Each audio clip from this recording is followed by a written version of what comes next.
¿Cómo no? Bueno, buenos días a todos. Es un gusto estar nuevamente con ustedes en esta Comisión de Comercio Exterior que tan eficazmente lleva adelante Marcelo Santoro del Banco de Santander.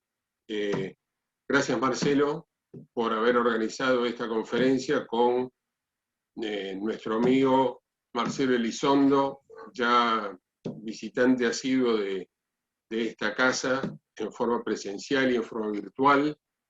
Realmente es un gusto tenerlo a Marcelo, no solo por la amistad que nos une, sino sobre todo por su capacidad profesional, su visión del mundo, su capacidad para tratar los temas de estrategia internacional, de comercio internacional, realmente una de las voces serias de la Argentina. Yo no me quiero extender, pero quería aprovechar este momento de encuentro para pasar un pequeño aviso cameral, invitarlos a todos a una conferencia empresarial Argentino-España que se va a realizar virtualmente, por Zoom obviamente, el 28 de abril, dentro de pocos días, y que es un evento que hemos hecho en conjunto entre autoridades argentinas, esta Cámara española y autoridades de España. El evento se va a realizar el 28 de abril a las 13 horas argentina, 18 horas española. Lleva por tema la complementariedad entre España y Argentina para fortalecer el tejido productivo de ambos países. Lo va a inaugurar el presidente de la COE, nada menos, Antonio Garamendi, y la secretaria de Estado de Comercio de España, Gianna Méndez. Luego intervendrán el embajador español en Argentina, Javier Sandomingo, el embajador de Argentina en España, Ricardo Alfonsín. Habrá un panel de intereses empresariales entre España y Argentina, en el que intervendrá esta Cámara, CEPIME Argentina y el director general de la COE Internacional, y luego cerrará con la clausura con la intervención del ministro de Desarrollo Productivo de la República Argentina, Matías Culfas. Así que bueno, es un evento al que están todos invitados, ya lo vamos a anunciar, digamos, por nuestra web, pero quería anticiparles para que los que estén interesados en este tema, que es muy puntual, no es de los habituales eventos en que se habla de temas más generales, sino que es muy puntual, sobre complementariedad y tejido productivo, básicamente enfocado a las pymes, se va a realizar, les repito, el 28 de abril. Así que, perdón, Marcelo Santoro, por esta intrusión con un nuevo tema en esta reunión de la comisión, pero no quería dejar pasar el momento de avisarles y de comentárselos ante un auditorio tan importante. Así que bueno, yo me despido de ustedes porque tengo otro Zoom a raíz de este tema. Estoy seguro que van a tener una jornada excelente con Marcelo. Siento mucho perderme la disertación de Marcelo y sobre todo las respuestas que va a dar, porque es ahí donde yo siempre digo que las disertaciones uno las puede preparar, pero después las preguntas y respuestas vienen a quemarropa y es en la cancha donde se ven los pingos, como dice el Tajo. Así que acá y Marcelo tiene sobradas cualidades para hacerlo. Así que muchísimas gracias por la atención y les deseo una excelente jornada. Gracias, Guillermo. Bueno, dejamos agendado entonces para el miércoles que viene esta jornada a partir de las 13 horas de Argentina, esta reunión bilateral con España. Bueno, como siempre, uno de los clásicos de nuestra comisión es contar con una charla de Marcelo Elizondo, así como en marzo siempre comenzamos con el doctor Pablo Torreta hablándonos de normativa cambiaria.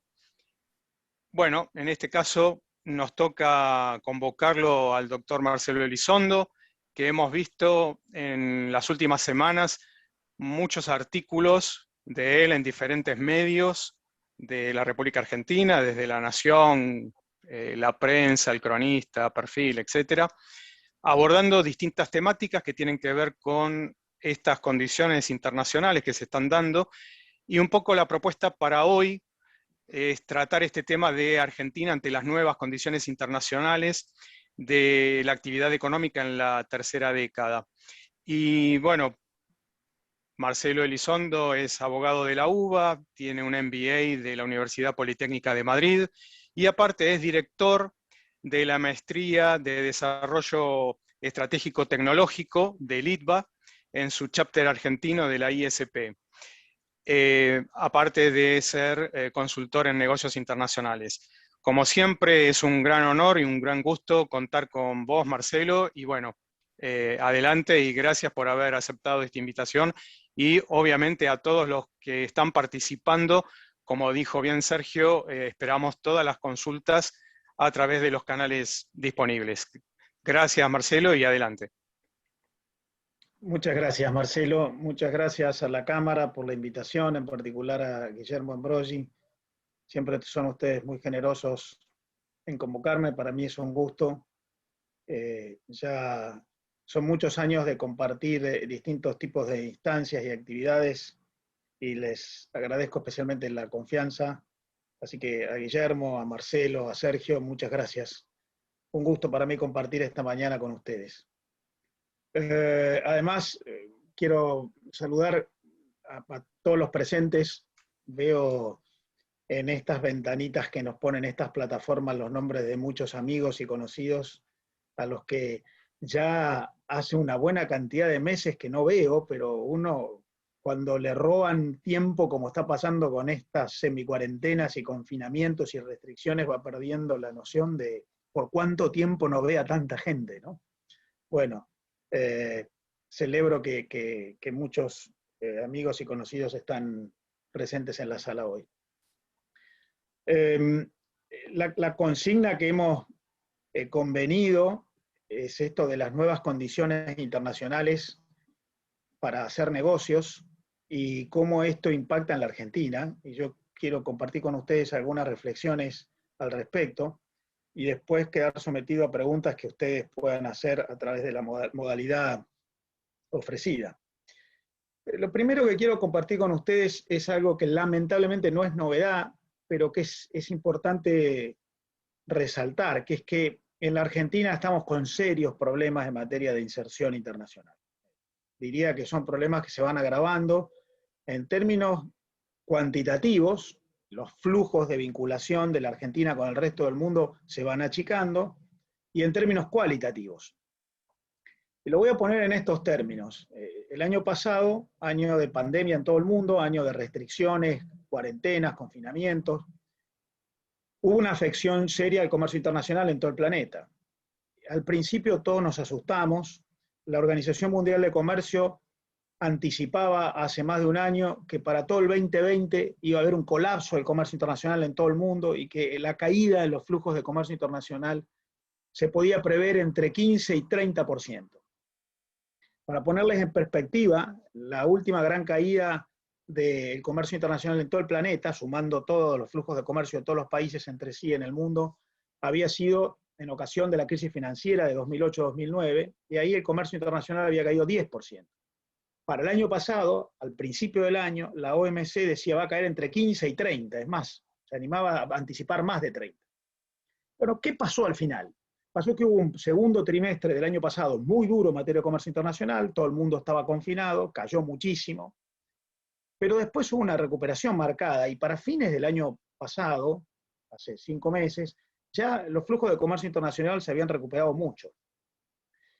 El resultado anual de todo 2020 fue, según la UNTAD, de una caída de 5,5%. O sea, los flujos de comercio internacional entre todos los países del mundo sumados, el año pasado finalmente cayeron solo 5,5%. Es una caída mucho menos dramática de lo que estaba previsto. Es una caída que en realidad ha mostrado una gran resiliencia. El comercio internacional cayó mucho de entrada y después se recuperó rápido, lo cual muestra cierta capacidad tecnológica de adaptación. También muestra que hay una diferente composición del comercio internacional. Y es una caída que es más o menos parecida a la caída del Producto Bruto Mundial. En el mundo, el Producto Bruto del año pasado cayó más o menos entre 4 y 5%. En la última crisis mundial, la de 2008-2009, el comercio internacional había caído hasta 3 veces lo que había caído el Producto Bruto. Porque claro, lo primero que ocurre cuando hay una crisis internacional es la afección de la globalización. Entonces cae un poco el PBI, pero el comercio cae más. Bueno, el año pasado no, cayó lo mismo y cayó mucho menos que lo que estaba previsto. Según la UNCTAD, 5,3% en realidad. De modo que la primera noticia es el comercio internacional tuvo una gran capacidad de adaptación, lo cual es una manifestación de este nuevo contexto en el cual el mundo se desenvuelve. Ahora, ¿qué pasó con la Argentina? El comercio internacional de la Argentina, sumando exportaciones e importaciones, el año pasado cayó más de 15%, casi 16% en las Expo, 15,8%. El mundo cayó 5%, la Argentina cayó 15%.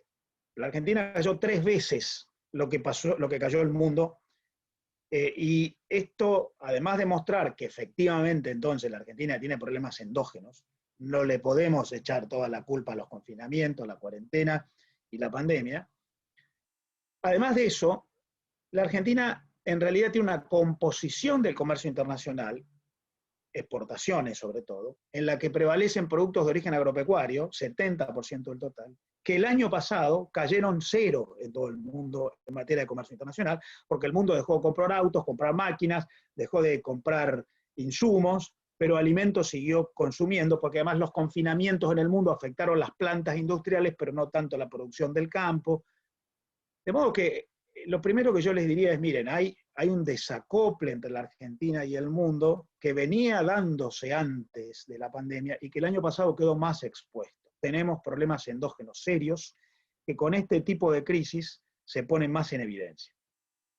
Estas crisis como la que tuvimos el año pasado en el planeta, en realidad lo que hacen es potenciar procesos evolutivos que ya estaban dándose. El mundo ya venía antes de 2020 con algunos cambios estructurales en materia de negocios internacionales, y estas disrupciones, como la que padecimos el año pasado, aceleran esos cambios. Parecen catalizadores en los que hay una enorme cantidad de procesos que ya venían dándose que se aceleran.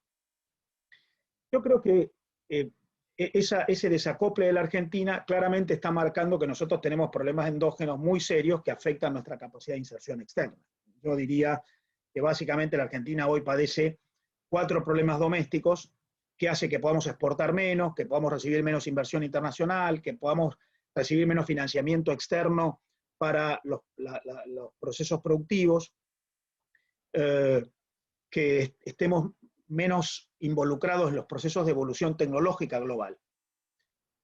Esos 4 grandes problemas de la Argentina son conocidos por ustedes, trato de sistematizarlos. El primero claramente es el desarreglo macroeconómico. Un país con una tasa de inflación que este año se prevé que va a estar en alrededor del 50%, incluso probablemente más, con una volatilidad cambiaria que hace imposible tener una moneda dura que usemos para cálculo económico, que es algo necesario para los negocios internacionales, un país que tiene una tasa de interés influida por la política y un sistema financiero muy debilitado, que incluso está muy afectado por sobrecontroles y sobreregulaciones gubernamentales, un desorden macroeconómico que claramente impide a las empresas esa previsibilidad que es necesaria para proyectos de negocios internacionales. Primer problema. Segundo problema que hay en la Argentina es el contexto institucional. Los países que tienen éxito en el mundo en materia de competitividad global tienen un sistema institucional sólido. ¿Qué quiere decir un sistema institucional? Un conjunto de normas que actúan como marco de referencia, que permite una previsibilidad más allá de los cambios de orientación ideológica de las políticas. Una constitución en la cual uno sabe que están reservados los derechos subjetivos, que las garantías serán salvaguardadas, un sistema en el cual uno sabe que los contratos se van a cumplir tal cual han sido previstos, donde hay menos aleatoriedad, influencia de la política. Bueno, esa despolitización de una institucionalidad, si uno tiene un conflicto y una controversia, sabe más o menos cómo la justicia va a resolver esa controversia. Esa institucionalidad en la Argentina está muy debilitada porque está muy politizada y muy sometida a problemas de coyuntura que hacen menos garantista el escenario hacia adelante, y eso disuade mucho a los actores internacionales para llevar adelante el proyecto. Segundo problema. Ese problema en la Argentina es un entorno regulativo muy congestionado. La legislación, los reglamentos, el marco normativo es extremadamente agresivo. Estamos viendo últimamente noticias tales como el gobierno no solamente ya imponiendo precios máximos, sino exigiendo a las empresas que llenen casi 30 carillas con un formulario en el cual se pide información absolutamente irrelevante, o en todo caso absolutamente privada, restricciones para cumplir deuda financiera en el exterior, para poder importar, restricciones para poder llevar adelante políticas comerciales por parte de las compañías. Estamos viendo ahora incluso en materia de comercio exterior estos nuevos límites para toda la exportación agropecuaria, que hay que pedir permiso, que el registro. Ese entorno regulativo congestionado también actúa como gran disuasivo. Y estas regulaciones muy congestivas, obstructivas, se agregan al conjunto tradicional de intervencionismo jurídico que hay en la Argentina. La legislación laboral, el sistema impositivo, que además de ser sumamente gravoso, la Argentina es el segundo país del mundo con mayor tasa de impuesto a las ganancias pagado por empresas en relación a sus utilidades, el segundo mayor del mundo, comparable con una isla asiática que se llama Comoros, 106%. En la Argentina en promedio las empresas pagan de impuestos más que las utilidades que perciben. Comoros y Argentina son los únicos dos países del mundo, según el Banco Mundial, que tienen más de 100% de pago de impuestos en relación a las utilidades percibidas formalmente por parte de las compañías. Pero además de eso, el sistema tributario argentino es sumamente burocrático, imprevisible, cambiante, esa inestabilidad que hace a esa congestión regulativa de la que yo les hablo, que se suma a un montón de otros instrumentos de este marco normativo muy grave. Yo creo que estas últimas dos cosas que les digo, la debilidad institucional y la congestión regulativa, son probablemente tan graves como el desorden macroeconómico. A mí me llama la atención que en la Argentina solamente hablamos de macroeconomía. Tenemos una exageración de presencia de macroeconomistas diciendo el problema es la tasa de interés, el déficit fiscal o la tasa de las LELIQs. Eso es un problema serio, pero a mí me parece que es un problema anterior, institucional, de modelo de organización, de desequilibrios, el sector público sobre el sector privado, el consumo sobre la inversión, lo doméstico sobre lo internacional, el corto plazo sobre lo sustentable, desequilibrio que tiene que ver con una desinstitucionalización y este contexto regulativo que para mí son probablemente más graves que el desorden macroeconómico. Los costos que a las empresas en términos de competencia internacional les genera la adaptación a este contexto probablemente son mayores todavía que los costos del desorden macroeconómico, que de por sí ya es un problema serio. Y el cuarto problema de la Argentina, dije desorden macroeconómico, desinstitucionalización, entorno regulativo congestivo. El cuarto es que tenemos una economía cerrada. Una economía cerrada con altísimos aranceles, con muchos problemas para importar desde el punto de vista de administración de comercio, con impuestos a las exportaciones, y hay todos los días noticias nuevas de cerrazón de la economía. Eso hace que seamos una de las 10 economías del mundo con menor participación del comercio internacional en el Producto Bruto. Este último punto en realidad se traslada al Mercosur. El Mercosur tiene un modelo parecido a la Argentina y estamos viendo en estos días esta discusión entre Uruguay y Brasil por un lado y Argentina por el otro, relativo a qué hacemos con el Mercosur. Claramente, Brasil y Uruguay están viendo que el Mercosur es un bloque muy cerrado y están queriendo bajar el arancel común del bloque, que es altísimo, más de 12%. Piensen ustedes que en el mundo el arancel promedio es 5,5%, el Mercosur tiene un arancel promedio de más de 12%, pero además acceder a mercados con terceros bloques o países para acuerdos de libre comercio que faciliten los flujos de comercio e inversiones, una adaptación a ese contexto global más dinámico que el Mercosur reclama, sobre el cual la Argentina no está convencida, precisamente porque la Argentina sostiene esa economía cerrada, que es el cuarto obstáculo que yo creo que tenemos y sobre el cual hay que advertir, que es el cuadrado de los problemas que tiene la Argentina. Esto que estamos mencionando es una de las causas que explican que la Argentina sea un país que pierde participación en los flujos internacionales de todo tipo. El comercio internacional en la Argentina cae desde hace mucho tiempo. Yo les puse como muestra más dramática lo que pasó el año pasado. Caímos 3 veces lo que cayó el mundo. Pero en realidad esto es algo que viene ocurriendo desde hace mucho tiempo. Y no solamente pasa en materia de comercio internacional. Caen los flujos de inversión, caen la participación de la evolución tecnológica en la economía argentina. Ahora, esto está agravándose hoy, porque como yo les mencionaba, el mundo asiste a un cambio muy marcado, un cambio multidimensional, que la pandemia está acelerando. Y ese cambio para mí tiene que ver con algunos algunas pautas que están ocurriendo en el mundo que hay que advertir, porque si uno no sigue esas pautas, el desacople argentino se va a agravar.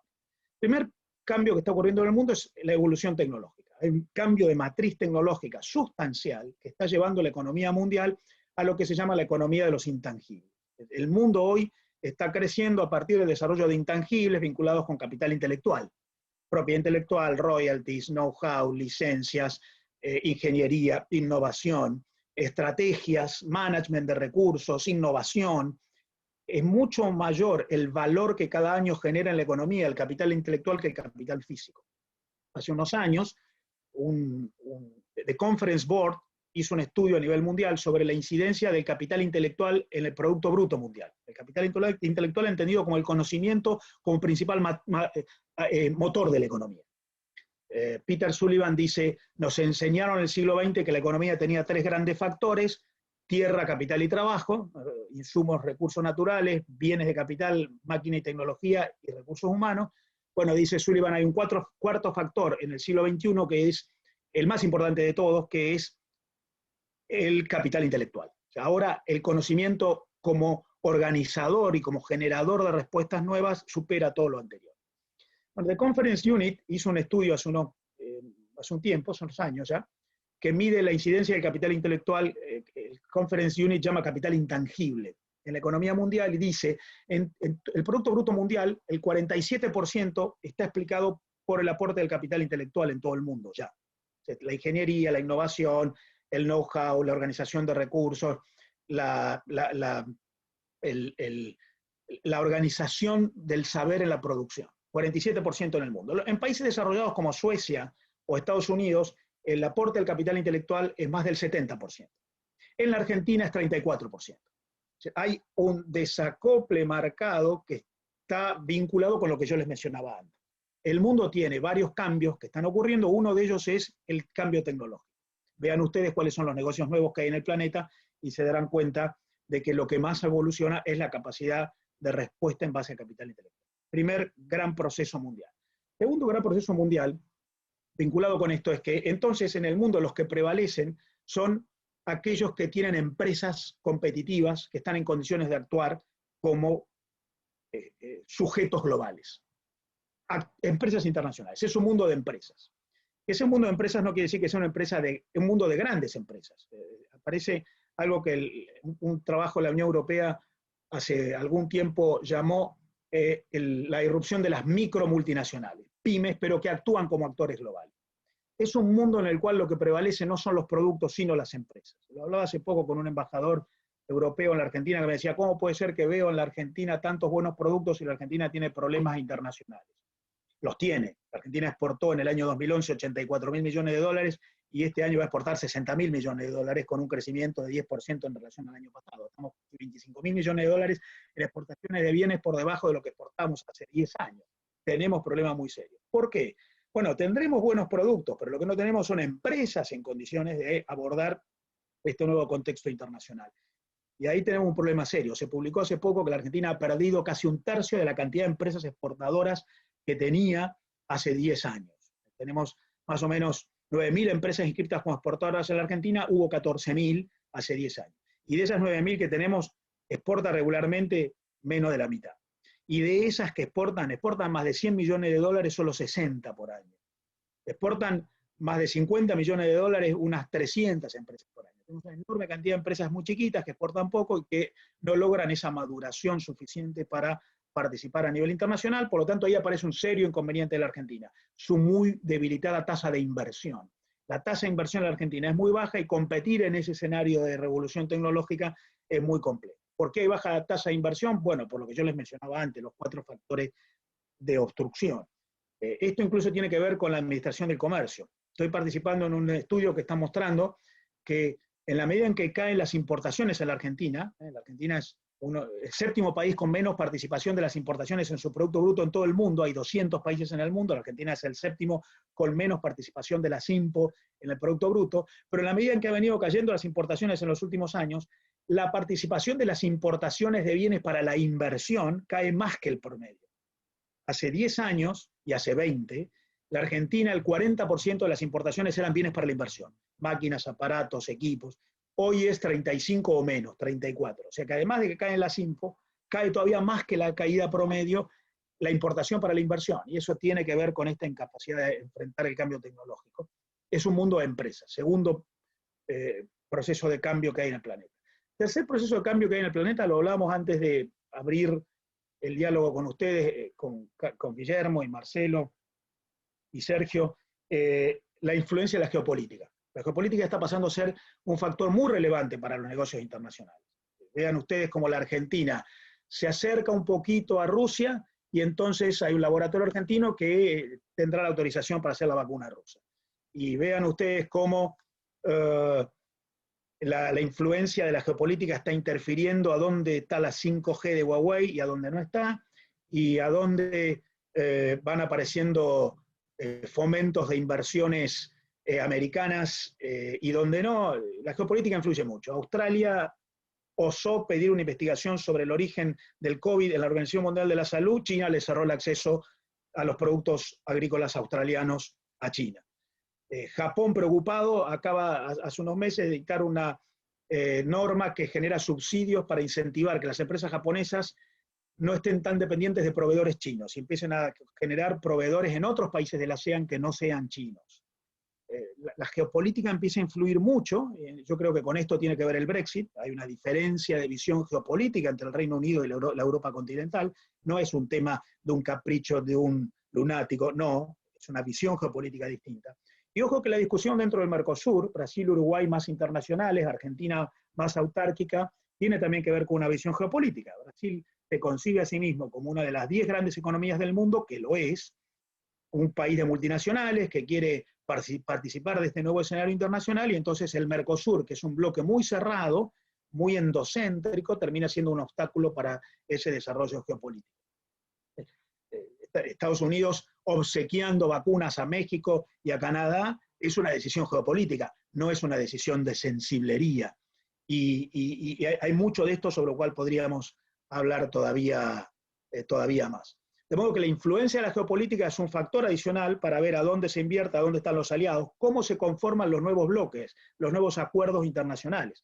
Y ahí aparece el cuarto componente de este proceso de cambio mundial. Yo les decía, primero el cambio tecnológico, segundo es un mundo de empresas, tercero la geopolítica influye más, cuarto componente que es los procesos de integración entre los países, la formación de bloques internacionales, están siendo mucho más complejos que antes, mucho más exigentes que antes.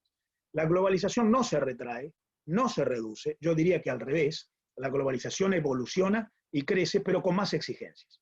Miren ustedes algo muy, muy caro a los intereses de esta Cámara, la detención en la evolución del acuerdo Mercosur-Unión Europea. ¿Qué es lo que está obstaculizando esa evolución? Un reclamo de la Unión Europea sobre cuestiones no arancelarias, sino cuestiones ambientales especialmente, y también algunos otros derechos que los europeos están preocupados que por el Mercosur no estén siendo respetados. Los acuerdos empiezan a exigir mucho más que una mera reducción de aranceles. Hay más de 300 acuerdos, 305 vigentes en el mundo de apertura recíproca de mercados. Antes esos acuerdos eran como el Mercosur. Bajamos los aranceles entre nosotros y con eso está bien. Hoy los acuerdos empiezan a generar confluencias regulatorias, exigencias de estándares ambientales, de estándares de seguridad, normas técnicas, ámbitos regulativos similares. Vamos a acordar, pero vamos a acordar un piso alto común, vamos a cumplir normas parecidas, modelos de organización de la producción similares. Si queremos ser aliados, en realidad ya no es solamente bajar aranceles. Se probó que bajar aranceles cuando los modelos de los países aliados son distintos genera distorsiones tan serias como la existencia de aranceles. Ahí tienen ustedes la renegociación del NAFTA de los Estados Unidos, México y Canadá hace un año y medio. En realidad lo que generó fue, bueno, un piso nuevo, una confluencia regulatoria a través de normas comunes, una supralegalidad del bloque que hace que estos acuerdos sean todavía hoy mucho más exigentes a partir de la exigencia de pautas comunes para los que forman parte de ellos. Para nosotros es un tema crítico, porque si queremos tener aliados internacionales y necesitamos tenerlos, tendremos que empezar a ordenar la casa porque nos van a exigir que cumplamos determinados estándares si queremos jugar en escenarios supraglobales. Y como ustedes saben, esos 4 problemas que yo mostré al principio que tiene la Argentina son un obstáculo para la inserción internacional. Además de ser una causa de la alta inflación, la baja tasa de inversión, el decrecimiento de una economía que hace más de 10 años que no crece, la pérdida de empleo y la decadencia generalizada que la Argentina tiene. Ahora, este nuevo mundo, con este proceso de cambio del que yo les hablo, es un mundo mucho más exigente que plantea que a quien no se inserta le van apareciendo muchos problemas de desacople, sobre todo tecnológico. Quien no puede participar en este proceso de nuevo acople, bueno, empieza a padecer salida de capitales, baja tasa de inversión. El mundo se ha convertido más global y no menos, pero la globalización nueva es una globalización que va mucho más allá del comercio internacional. Yo recomiendo para quienes quieren ver la participación de la Argentina en el mundo que vean una globalización nueva. A mí me gusta llamarla la globalización hexagonal. ¿Por qué hexagonal? Porque tiene 6 lados. La globalización nueva está compuesta, en primer lugar, de comercio internacional de bienes, como siempre. Alrededor del 30% del Producto Bruto Mundial este año volverá a unos 29 billones de dólares de comercio mundial de bienes entre los países. Segundo lado de la globalización hexagonal es el comercio internacional de servicios. El comercio internacional de servicios, ojo, es mucho más dinámico que el de bienes. Crece 60% más que el de bienes en los últimos 10 años. La globalización nueva viene por este lado que yo les decía que The Conference Unit llama los intangibles. El comercio de servicios es más fuerte que el de bienes y dentro de los bienes lo que más competitivo hace los bienes es el componente de servicios que tienen adentro. Dice McKinsey Global Institute en un trabajo de hace algunos meses que en realidad si nosotros medimos bien todo el comercio internacional, bienes más servicios, y empezamos a entender que la estadística que usamos es una estadística vieja que nos hace creer que hay bienes cuando son servicios. Por ejemplo, en la tecnología que vendemos en el mundo, que la estadística sigue diciendo que esto es un teléfono. Esto es cualquier cosa menos un teléfono. Les pregunto a ustedes cuántas veces hablan por teléfono, literalmente, usando esto. Bueno, esto es servicio, la estadística dice bienes. Dice McKinsey Global Institute, más de la mitad, más de 13,5 billones de dólares por año del comercio internacional de bienes más servicios es servicios. Y menos de la mitad es de bienes convencionales. Segundo componente de la globalización. Tercer componente de la nueva globalización, los flujos de inversión extranjera directa, que son mucho más enfocados, que tuvieron una caída el año pasado muy fuerte, obviamente, la pandemia, pero que en realidad están más focalizados y que básicamente lo que hacen es apuntalar los nuevos procesos de evolución tecnológica. La verdad es que en esto la Argentina también está muy mal. Ustedes saben que desde que empezó el siglo XXI hasta hoy, en el mundo, el stock de inversión extranjera directa, o sea, toda la inversión extranjera operando en el planeta, hundida y trabajando, stock, creció 4 veces, 400%, desde el año 2000 hasta el año 2020. En la Argentina creció solo 5% en términos nominales, básicamente permaneció estable. Nosotros estamos en unos 62, 63 mil millones de dólares de stock de inversión extranjera hundida. Probablemente con la salida de inversiones que hemos visto por noticias en los diarios recientemente se haya bajado un poco más todavía. Somos uno de los 7 países del mundo con más pérdida de stock de inversión extranjera directa, 200 países en el mundo desde que empezó el siglo XXI hasta acá. Lo cual entonces nos pone en un problema en esta tercer lado de la globalización, los flujos de inversión. Los flujos de inversión tienen 2 caras, recepción de inversión, pero hay algo en el cual todavía estamos peor, que es la emisión de inversión. Nosotros no tenemos empresas multinacionales que participen en redes en el mundo. El stock de inversión extranjera de la Argentina en el planeta es más o menos 40 mil millones de dólares, invertido afuera del país por empresas locales. Bajísimo. Tenemos menos inversión de nuestras empresas fuera de nuestro país, no ya que México, que Brasil en nuestra región, sino que economías más chicas que nosotros, como Chile, Perú o Colombia.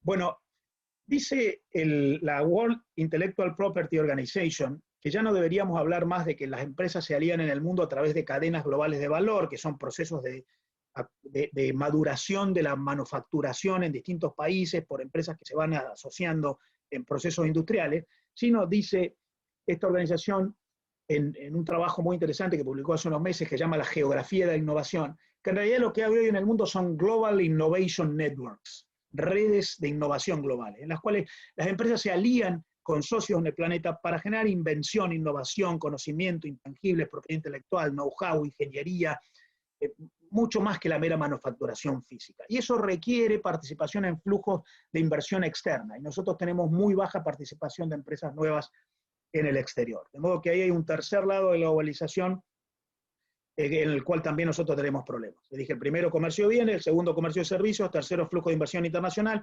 El cuarto tiene que ver con el tercero, que son los flujos de financiamiento de la inversión. Hoy el financiamiento global no está tan dirigido a los países, pese a que para nosotros los flujos de financiamiento son simplemente cómo cubrir el gasto público, pero en el mundo los flujos de inversión son flujos de inversión para proyectos tecnológicos nuevos. Los vintage y los angel capital y los venture capital. Hay un muy interesante trabajo el fin de semana en uno de los 2 diarios más importantes de Buenos Aires, que habla de que los flujos de participación de los ahorristas individuales en los mercados de capitales hoy equivalen a los flujos de participación de los grandes fondos de inversión. Y eso tiene que ver con el desarrollo de proyectos nuevos, empresas nuevas, el capitalismo de empresas nuevas que se vio incluso durante la pandemia muy activado. Cuarto lado de la globalización. Y el quinto y el sexto lado de la globalización hexagonal, y con esto voy terminando para, si quieren, dialogar, son procesos muy nuevos. El primero es el de los flujos de inversión, de información, conocimiento, tecnología, datos. El comercio internacional convencional creció en los últimos 15 años 1,5 veces. El flujo internacional de datos, información y conocimiento a través de Internet creció 1.400 veces. El capitalismo de hoy es un capitalismo de empresas que operan a través de lo que Richard Baldwin, en un libro que a mí me gusta mucho, que se llama The Globotics Upheaval, la convulsión globótica, dice Baldwin, hay globalización, robótica, todo junto, globotics. Baldwin dice, asistimos a lo que se llama el telecommuting. Las empresas en realidad en el mundo se integran en redes en las cuales comparten información, activan flujos de generación de capital intelectual a partir de las nuevas tecnologías, lo cual nos lleva al sexto lado de la globalización, que son las telemigraciones. Personas trabajando desde un país en otro país y participando de estas redes globales. Puedo dar fe, yo tengo 3 hijos, una estudiando en la Universidad Argentina, pero viviendo en Atlanta, a distancia desde allá estudia en la UCA, y 2 graduados que trabajan en Buenos Aires para Nueva York, una en un banco de inversión y otra en una consultora de ingeniería. Las telemigraciones. La gente que en realidad trabaja en un país, pero desde ese país a otro país. Y eso está desarrollándose de manera muy creciente en el mundo. De modo que la globalización nueva, hexagonal, es muy compleja, muy sistémica. Para participar en ella hay que tener una vinculación sistémica con la economía global. Y la Argentina está teniendo problemas por aquellos 4 factores que yo les mencioné antes. El desorden macroeconómico, la desinstitucionalización, la congestión regulativa y la cerrazón económica, que en estos últimos días se manifiesta además especialmente a través de estos nuevos límites a la exportación de carnes y de granos, o estas dificultades para conseguir dólares para importar, o esta cerrazón de la Argentina a participar con el Mercosur de discusiones para la mejor inserción internacional. Nosotros somos un país que apenas participa en el 0,3% de todo el comercio global. Hace 60 años participábamos del 0,8% de todo el comercio global. Esto es verdad no solamente para el comercio de bienes, también para el comercio de servicios. Por ahí escuchamos, no, bueno, en el servicio del conocimiento somos unos capos, los números dan igual. Somos un país de una muy débil participación externa. Y es consecuencia de eso que tengamos una economía que no crece, que sea tan ineficiente, que no genere empleo, cuya tasa de inversión es tan baja. O sea, la tasa de inversión de la Argentina estuvo el año pasado en un 14-15%, el promedio de Latinoamérica es 22%, los países asiáticos que crecen con más dinamismo es 35%.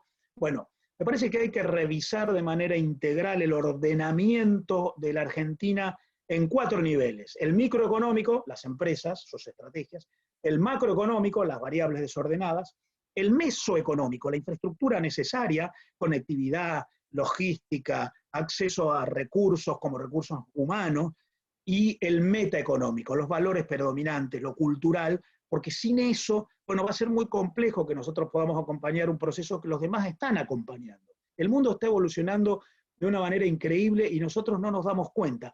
Hace unos meses, Chile firmó un acuerdo de libre comercio con Singapur y Nueva Zelanda, que lo deja abierto a muchos otros países a los cuales invita a participar. Es un acuerdo muy particular porque es un acuerdo de libre comercio digital. Libera y reduce trabas solo para los intercambios de comercio de intangibles o digitales. Se llama acuerdo de integración de la economía digital. O sea, el mundo está avanzando a partir de instrumentos nuevos en los cuales participan hasta nuestros vecinos como Chile. Con ese conjunto de nuevas cualidades del planeta que yo les mencionaba al principio, cambio tecnológico, empresas globales, geopolítica influyendo y nuevas condiciones regulativas a partir de estos acuerdos internacionales que ya no son mera reducción de aranceles, que reducen aranceles, pero además exigen participación en confluencias regulatorias más exigentes, lo cual nos lleva además a que para las empresas que compiten internacionalmente sea cada vez más un mandato cumplir con estándares, requisitos y normas técnicas que no solamente exigen los países, sino también exigen los clientes, las empresas. Ojo que el mundo va generando también una serie de marcos de exigencia, de cumplimiento de estándares que no son estatales. Y la aparición de blockchain ahí está haciendo también una revolución en términos de cumplimiento de estándares y generación de reputación a partir de encriptamiento de información para la competitividad internacional. Pero esto da para charlarlo en otra instancia de manera más profunda. Por lo que yo quisiera decir es un turning point en el planeta. La pandemia está haciendo mucho más que lo que estamos viendo en la Argentina. En la Argentina la verdad es que la pandemia lamentablemente está siendo abordada como siempre de una perspectiva muy provinciana, muy periodística, muy de cuántos muertos tuvimos hoy, cuántos contagiados nuevos. Bueno, por abajo de eso está pasando en el planeta una cosa que además lleva a una visión que me consta porque trabajo para el exterior, que en el mundo está generando una cosa muy rara de desafío y optimismo.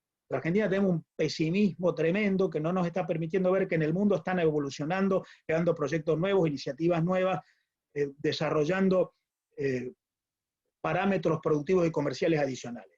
Mi llamado sería tratemos de ir viendo eso, adaptándonos para aprovechar oportunidades, porque en términos de lo que es la consigna de la charla de hoy, bueno, ¿cómo la Argentina se acopla a este nuevo contexto internacional? Bueno, hay que aceptar que hay que cambiar muchas cosas, sobre todo en estos planos microeconómico, macroeconómico, mesoeconómico, el entorno inmediato de la empresa, la formación de ecosistemas útiles, porque solo es muy difícil para una empresa salir al mundo, y metaeconómico, de valores predominantes que seguramente también tendremos que ajustar.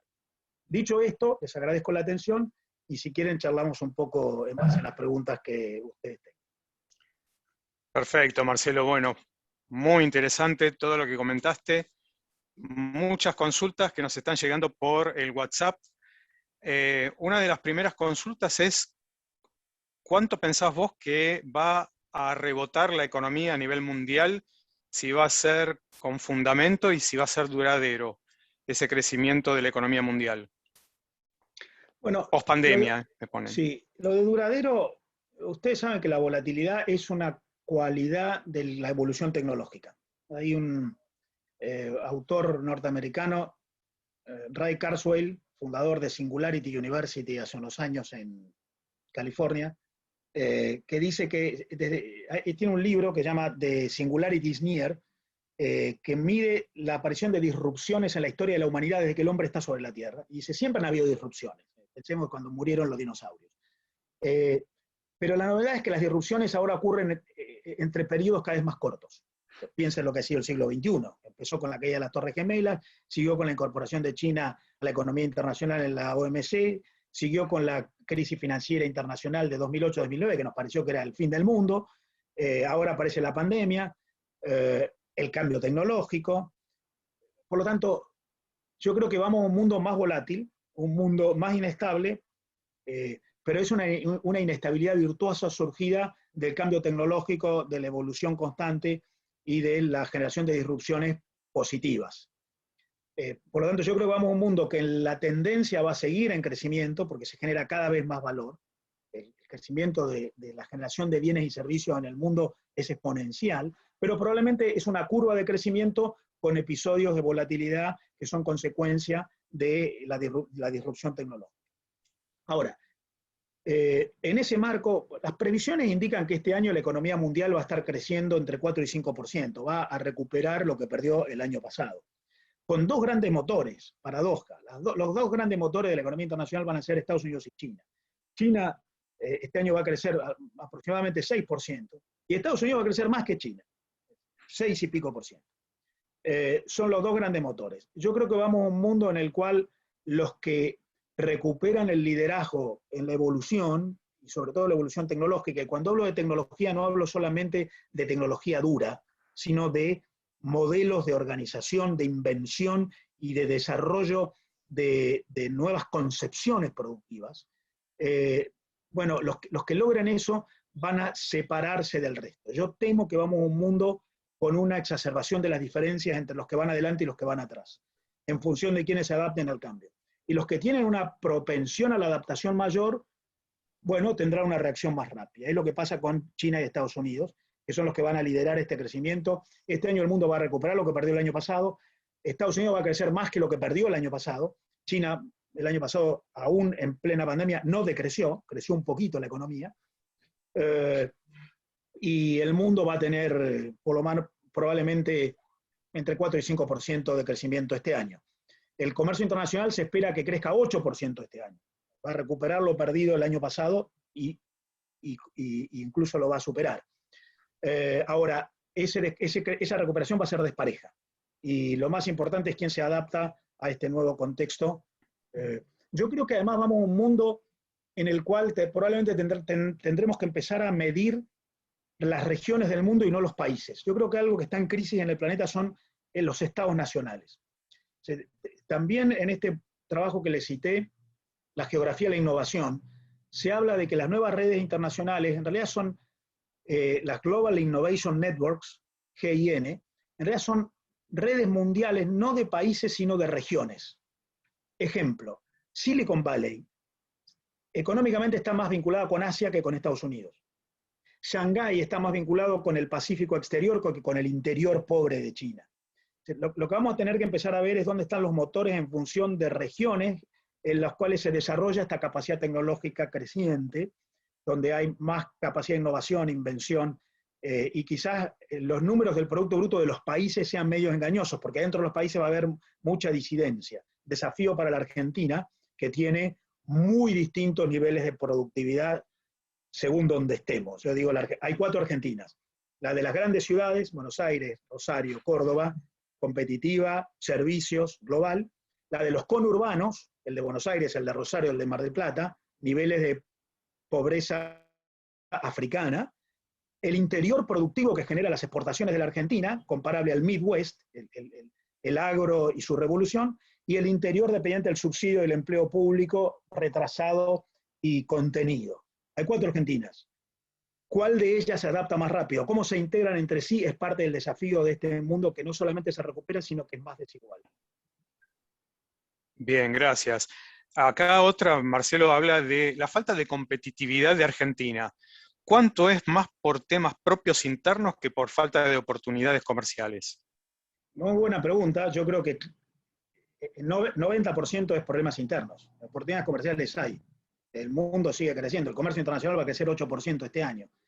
Cayó el año pasado con la pandemia 5,5% cuando parecía que iba a caer 30%. El mundo compra, el mundo invierte, el mundo llama a inversores. La economía sigue creciendo, pero es incómoda. Es una economía incómoda, exigente, estresante, porque requiere no desatender el proceso de evolución. Por lo tanto, el problema de la Argentina no está afuera, no es un problema de demanda, es un problema de oferta. ¿Y cuál es la razón de nuestro problema doméstico? Los 4 factores que les mencioné: desorden macroeconómico, inestabilidad institucional, congestión regulativa y cerrazón de la economía. Bien, gracias. Otra pregunta dice, para lograr mejor inserción internacional, ¿Argentina debería salir del Mercosur? Yo creo que lo que sería bueno es que el Mercosur se preserve. Es bueno tener aliados, solos es muy difícil. Es muy difícil para una empresa competir sola, hay que armar ecosistemas de aliados. Es muy difícil para una persona jugar solo en el mundo.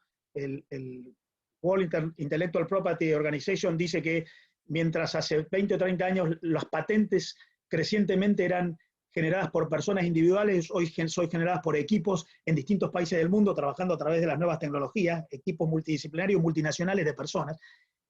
El mundo avanza hacia la generación de ecosistemas en los cuales tenés que tener aliados. Los países tienen que tener aliados. Y el Mercosur es un buen ámbito de alianza. Yo quiero ser aliado de Brasil. Quiero ser aliado de Uruguay. Son países con distintos perfiles, pero tenemos una alianza en la cual hemos construido mucho tiempo, esfuerzo, dedicación. Pero yo creo que el Mercosur tiene que cambiar. El Mercosur cerrado que tenemos hoy no sirve. El Mercosur es un bloque que nos integró entre nosotros, bajo aranceles, distorsiona mucho el comercio intrazona con obstáculos contrarios al espíritu del bloque, pero además tiene un acuerdo para un arancel externo común altísimo, como yo les decía, 12 y pico % contra 5,5% en el mundo. Eso hace que si vos querés acceder a tecnología importada sea muy caro, si vos querés acceder a bienes de capital o insumos sofisticados, eso sea muy caro y eso impide la competitividad. En el mundo, los fierros ya no son el factor de competitividad. Hace poco, por mi actividad académica, pude compartir un espacio en el cual el CEO de Disney Latinoamérica, que es un argentino, decía, la tecnología no son más las máquinas. Dice, la tecnología es un commodity. Lo que permite la evolución a la empresa es la innovación. Para Disney dice contar cuentos. Antes los contamos en libritos, después en dibujos animados, después en películas, ahora en plataformas digitales. La tecnología cambia, es un commodity, lo que importa es la innovación. Y el Mercosur cerrado impide eso, eso es lo que están reclamando Brasil y Uruguay. Yo creo que el Mercosur debe ir a la generación de acuerdos con terceros mercados. ¿Se complica la Unión Europea? Sé que se complica, la Unión Europea no está con muchas ganas. Muy bien, busquemos acuerdos con otros. Hay procesos de negociación abiertos, con poca evolución, con distintos mercados. Corea del Sur, la India, Canadá, Singapur, el Líbano, y con quien fuere. Yo creo que hay que preservar el Mercosur, pero integrarlo con más mercados en el planeta. Perfecto. Un par de preguntas que se entrecruzan. Quiero comentarles a todos los asistentes que la semana pasada hemos participado con el licenciado Juan Carlos Gardel de la presentación del lanzamiento del Plan de Exportaciones 2021-2022. Juan Carlos nos va a comenzar a acompañar y a ayudar dentro de la Comisión de Negocios Internacionales. Lo vamos a compartir con todos ustedes, este plan que estableció el gobierno para los próximos 2 años. Y acá, Marcelo, nos preguntan, ¿cómo califica el plan de exportaciones 2021-2022 lanzado la semana pasada? ¿Y hacia qué continentes, hacia qué regiones debería la Argentina apuntar sus exportaciones? A mí me parece que el plan de exportaciones de la Cancillería es un conjunto de acciones para acompañar a empresas a desembarcar en mercados externos. Ese conjunto de acciones es bueno que exista. Es bueno que haya auxilio del Estado para acompañar a las empresas a desembarcar en mercados. Pero eso no es lo más relevante.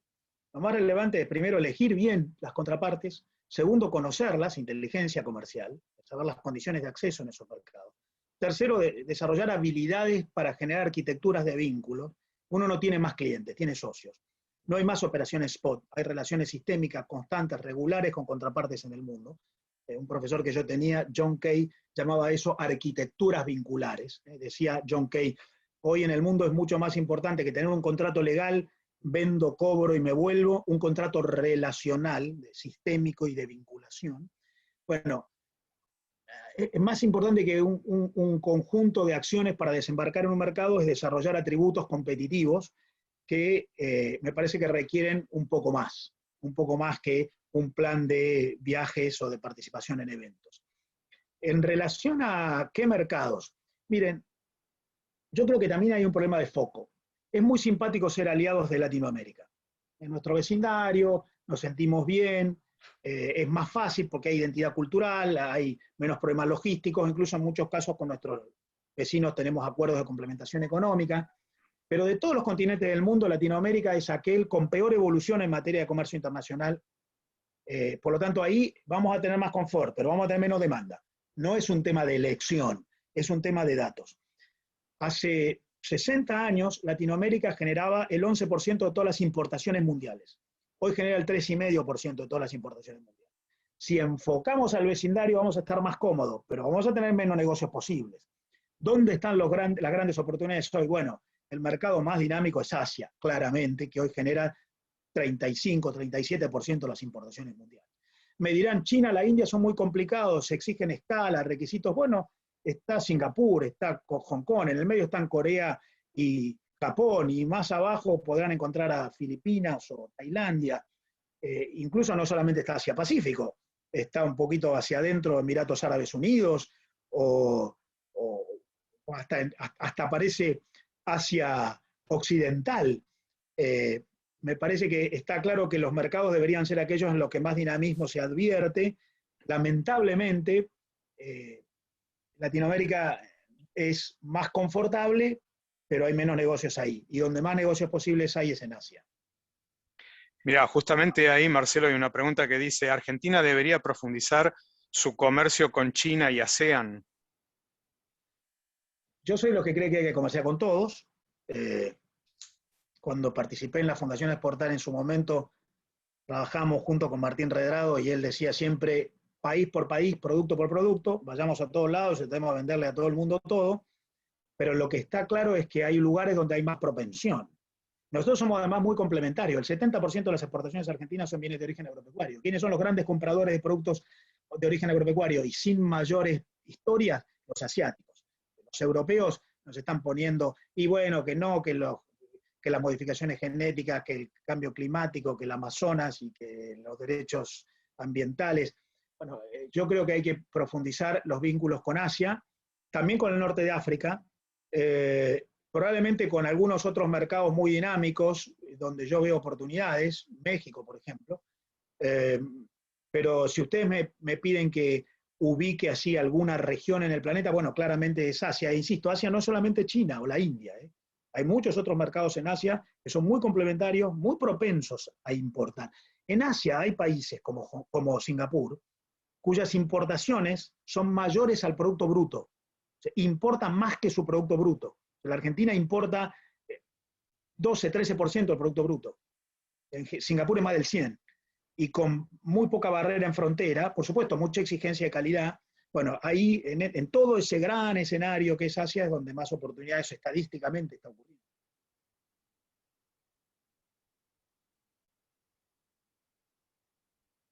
No te oímos, Marcelo. Estás muteado. Perdón, gracias. Siguen las preguntas. Te decía, Marcelo, ¿qué opinás del plan de China One Belt, One Road, si Argentina debería participar? No tengo respuesta sobre eso porque otra vez aparece la geopolítica en el medio, yo creo que hay que hacer una ponderación. Hay que medir costos y para medir costos hay que tener información. Y la información tan sensible la tienen los que están en los escritorios de toma de decisiones, a donde afortunadamente yo no estoy. Y estoy muy feliz de no estar. No debe ser sencillo. De modo que yo creo que hay que tratar de acrecentar relaciones comerciales y ponderar muy bien el tema geopolítico. Me parece, lo hablamos hace un rato antes de abrir el vínculo a la charla abierta con Marcelo, Guillermo y Sergio. Yo creo que la geopolítica va a ser cada vez más importante y va a generar oportunidades y costos. Y hay que ponderar. Y el One Belt, One Road requiere una ponderación. Además de que es un escenario de mucho desvío de comercio. Y que el One Belt, One Road no sea evaluado en la Argentina por una necesidad de coyuntura. Necesito dólares que vengan a invertir, que me hagan un puerto, una autopista, un ferrocarril, porque necesito dólares y no confundamos como siempre la táctica con la estrategia, la emergencia con la sustentabilidad. Que sea estratégico. Ahora, si hay que estar o no estar es algo que me excede. Yo creo sí que hay que ponderarlo desde el punto de vista geopolítico. Y creo que la geopolítica va a ser cada vez más relevante de aquí en adelante. En la Argentina, los diarios, las noticias no suelen reflejar profundamente lo que pasa en el planeta como sí en otros lugares del mundo. La geopolítica está teniendo cada vez más injerencia en la economía y hay que considerarlo. Bien. Una pregunta también, ¿cómo ves el papel de Europa mediando entre China y Estados Unidos, siendo que China es el principal socio comercial de la Unión Europea? Y además la Unión Europea acaba de firmar un acuerdo de protección de inversiones recíprocas con China a fin de año, en diciembre. La última semana hábil, la Unión Europea firmó un osado acuerdo de protección de inversiones con China. Miren, yo no veo honestamente, y voy a ser absolutamente franco, a la Unión Europea con mucha capacidad geopolítica para este mundo nuevo. Veo a la Unión Europea con muchos problemas de ordenamiento de su frente interno. Me parece que el Brexit es simplemente una manifestación de muchas cosas que están pasando ahí adentro, porque el mundo nuevo de innovación, cambio, flexibilidad, adaptación, heterogeneidad, es complicado de administrar por una Unión Europea que quiere la solución colectiva propia de 1950. Y miren lo que está pasando con las vacunas. Política común para las vacunas. Pero tenés a Hungría yendo a Rusia y ahora tenés a Alemania diciendo, bueno, en realidad me parece que a los rusos que no les aprobamos las vacunas los voy a ir a buscar yo sola. yo creo que hacia adelante el modelo de la Unión Europea le va a exigir mucho capital institucional y político hacia adentro. Y le va a ser más difícil a Europa jugar en conjunto como actor internacional, geopolítica, medio entre China, Estados Unidos. Yo creo que vamos a un mundo de... Tengo pendiente la publicación de una columna que Clarín me va a publicar en los próximos días, de lo que yo llamo la globalización subnacional. Lo que yo les decía, Silicon Valley se globaliza más que Estados Unidos, ¿sí? Los modelos colectivos uniformes generan mucho estrés y requieren mucho esfuerzo de contención como para encima convertirse en un actor sofisticado a nivel internacional. Y tengo mis dudas sobre si la Unión Europea va a poder jugar globalmente, como hoy está teniendo dificultades para jugar. Las grandes discusiones sobre el terrorismo, por ejemplo, le cuesta participar. Sí está asumiendo un liderazgo interesante en materia ambiental. Ahí está recuperando terreno la Unión Europea, la discusión ambiental. Pero la pregunta, ¿cómo veo a la Unión Europea jugando entre los dos grandes? No la veo tan cómoda. Creo que tiene un gran desafío para adentro. Bien, y ya bueno, para ir terminando, ahora nos volcamos a preguntas relacionadas con el tema de servicios. Acá dice, ¿cuál es tu sugerencia? ¿Cuál sería la mejor estrategia para una pyme argentina para comenzar a exportar servicios? Muy amplia la pregunta, pero bueno. Bueno, sí, habría que ver qué es servicios, porque una cosa son servicios profesionales de consultoría, de ingeniería, y otra cosa es software o... Miren, creo que es el mundo de los servicios, creo que es el mundo de lo que un autor que a mí me gusta mucho, se llama Jonathan Haskell, describe en su libro Capitalism Without Capital, capitalismo sin capital. En realidad lo que dice es capitalismo sin bienes de capital, capitalismo sin capital físico, conocimiento. Y él dice, el mundo está cambiando mucho, no lo estamos viendo, porque estamos viendo los negocios con la información vieja. Entonces, Haskell, de quien hay muchas conferencias en internet, si quieren oír, incluso habla con un coautor del libro, dice, estamos midiendo todo mal, por lo tanto no estamos viendo lo que está pasando en el mundo va a los intangibles, a los servicios, al conocimiento. Incluso se anima él a citar a un autor europeo que escribió un libro que se llama El fin de la contabilidad, guarda a los contadores, porque dice, los balances me siguen midiendo el valor de los activos físicos, y yo después veo las evaluaciones bursátiles en los mercados de capital, resulta que las empresas que más valen son los que tienen activos físicos menos valiosos. Estamos midiendo mal. En el mundo el valor está siendo generado por otra cosa, que son los servicios, que son los intangibles. Hay un empresario asiático que de vino intelectual, que llama a esto el smiling curve, la curva de la sonrisa. Él dice, una cadena de producción en el siglo XX podía ser dibujada con una línea recta, en la que todos los eslabones de la cadena de producción más o menos generaban el mismo valor. La investigación y desarrollo, la consecución de los bienes de capital, la organización de los factores, la consecución de los insumos, el layout, la distribución mayorista, la comercialización posterior, todo más o menos generaba una proporción parecida. Dice Stan Shih, este autor asiático, el siglo XXI es un smiling curve, una sonrisa. La curva en realidad tiene mucho valor generado en el principio, innovación, ingeniería, invención, y en el final, servicios postventa, comercialización, logística, reputación, marca. Todo lo que está en el medio vale cada vez menos. Por ejemplo, la manufacturación física va en el medio de esa curva abajo, es lo que menos valor genera, por eso se robotiza o se traslada a países con bajo costo. Entonces yo creo que todo lo que sea servicios es el negocio del futuro. Esto no quiere decir que no se venden más bienes físicos. Se venden muchos bienes físicos, pero el elemento competitivo del bien físico es el servicio que lleva adentro. Es la innovación, la adaptación, el diseño, las certificaciones de estándares que tiene, la adaptabilidad, el marketing, el postventa, lo que Rita Gunther McGrath llama la adaptabilidad. Y hay muchos profesores que hablan de la anticipación. Lo más importante de un producto es que se puede adaptar rápido, eso es servicios. Los servicios en sí o servicios como parte de los bienes. Es la nueva economía, el capitalism without capital, que dice Haskell. Lo que importa es el saber, no el fierro o lo físico. En ese marco, yo lo que diría es, una empresa argentina tiene que desarrollar atributos competitivos vinculados con mucha inteligencia de mercados. ¿Dónde está mi mercado? ¿Dónde está mi cliente? ¿En qué condiciones? ¿Qué me exige? mucha capacidad de anticipación. Nunca un producto ha ganado un mercado. Dice Rita McGrath en su libro El fin de las ventajas competitivas. En el siglo XX un producto exitoso copaba el mercado y duraba mucho tiempo. El Peugeot 504. Duraba mucho tiempo. Es más, yo tenía un producto y era la vaca lechera y consolidaba el mercado. Dice Rita McGrath, siglo XXI es distinto. Aunque no tengas competidores, ese producto va a caer rápido por la evolución tecnológica, no porque vino alguien a sacarte del medio. Por lo tanto, lo primero que hay que tener es mucha capacidad de adaptación, mucha agilidad, y saber que todas las ventajas, dice Rita McGrath, son transitorias. Y eso requiere nunca terminar, siempre adaptarse. Por lo tanto, mucha inteligencia, mucha adaptabilidad, generación de vínculos, ecosistemas, nadie tiene éxito solo, ecosistemas como redes de aliados, eso que yo llamo la mesoeconomía, mucha reputación en estándares de calidad, en marca, en aliados que califican, en cumplimiento de exigencias y requisitos, y mucha innovación.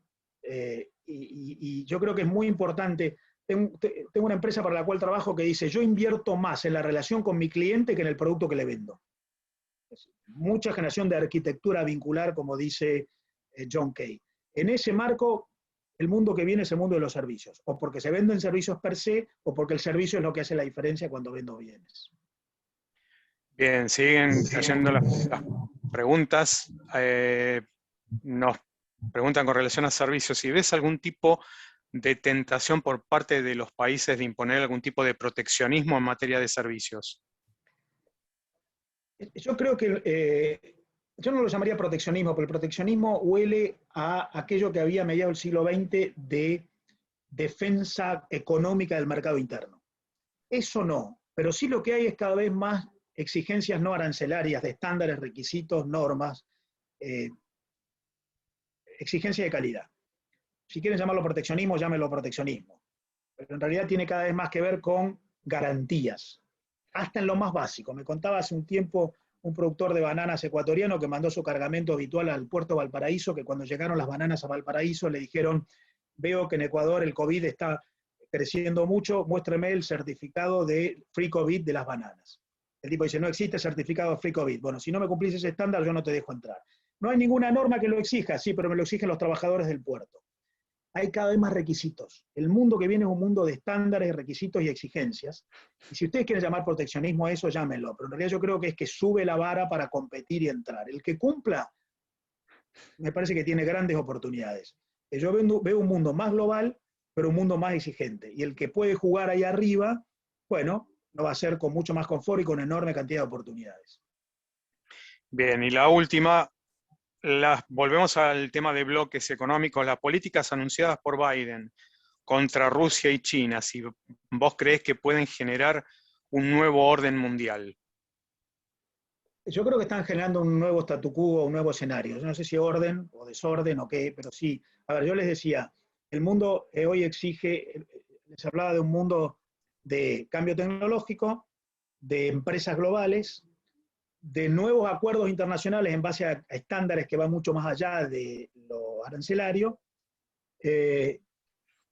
Y en este sentido, cuando digo estándares, yo les decía confluencias regulatorias, pautas en base a las cuales nosotros nos comprometemos a jugar juntos. Bueno, esto no es solamente económico. Esto, por ejemplo, respeto de los derechos humanos, del respeto a la democracia política, respeto de los derechos de las minorías. Yo creo que esto va a influir. Viene un mundo en el cual, otra vez, como pasaba en la Guerra Fría, hay grandes modelos de organización. Hay un capitalismo democrático autonomista, entendido por autonomía de empresas y personas para contratar, invertir y producir. Estados Unidos, Canadá, Europa, Japón, Australia. Y hay un capitalismo tutelado, China o Rusia. Ese capitalismo tutelado tiene capitalismo de empresas, pero va a estar muy cuestionado. Navalny en Rusia, los resultados electorales en Rusia, el derecho de los uigures en China, o la injerencia en los procesos políticos en Hong Kong, o el expansionismo chino en el mar del sur de la China o Taiwán. Son dos modelos distintos. No es como en la Guerra Fría que había capitalismo contra colectivismo. Ahora el capitalismo está en todos lados, pero hay un capitalismo democrático institucionalizado, basado en sistemas políticos de respeto las autonomías de las personas y de las empresas, en líneas generales, no es perfecto, pero para categorizar, y hay un capitalismo más tutelado por la fuerte injerencia del poder político, que está siendo más objetado por los otros. Y ahí no solamente está China o está Rusia, hay otros. Está Irán, por ejemplo. Yo creo que vamos a un escenario en el cual, lamentablemente, porque la discordia nunca es buena, esto va a generar cada vez más dificultades para la integración de los bloques. Es un escenario muy raro, porque sin embargo entre ellos el flujo de comercio e inversiones es altísimo, y va a seguir siendo altísimo. Se dependen entre sí, dependen de sus mercados. El comercio no puede detenerse. A mí me gusta compararlo con Boca y River. Quieren ganarse siempre, pero necesitan que el otro esté, porque si el otro no está, no es lo mismo. Miren lo que pasa con la Superliga Europea. Vamos los grandes. No, para que se rompe todo, volvemos. Necesitamos de todos. Tenemos que estar todos, jugar el partido entre todos, pero nos queremos ganar. Y yo creo que ahí va a haber un escenario que no es repetible en relación al siglo XX, donde había categorías muy marcadas. Hay en mundo complejo, se entremezclan, la diferencia estratégica va a generar distancias. Ahora, los flujos de ida y vuelta en materia de comercio e inversión no se pueden detener. Bien, y lo último, una persona acá consulta cómo puede acceder al trabajo mencionado sobre geografía de la innovación. Búsquenlo en la página de la World Intellectual Property Organization, WIPO, WIPO. WIPO es la Organización Mundial que tutela la propiedad intelectual, la Organización Mundial de Propiedad Intelectual. En el año pasado, en el último reporte, no en el 2020, o sea, no en el último, que es para 2021 sobre datos 2020, es en el 2020 sobre datos 2019, publica lo que se llama la geografía de la innovación, y en realidad ahí habla de las Global Innovation Networks, las GIN, que en realidad dice son redes formadas por hotspots, que son nodos en el mundo, que se vinculan entre sí más allá de sus propios países, que son los grandes generadores de innovación e invención. En realidad los mide en función de las patentes, de las publicaciones científicas, de la formación de equipos de generación de conocimiento. Obviamente la WIPO está más interesada en la propiedad intelectual que en la producción manufacturera, pero marca un escenario muy interesante en términos de la nueva concepción de los hotspots, redes generadoras de conocimiento, sobre todo a través de royalties, patentes, propiedad intelectual, que se vinculan entre sí en el mundo dentro de las Global Innovation Networks. Perfecto, ahí Sergio y Natalia también han puesto la dirección de internet de la WIPO, de la Organización Mundial de la Propiedad Intelectual.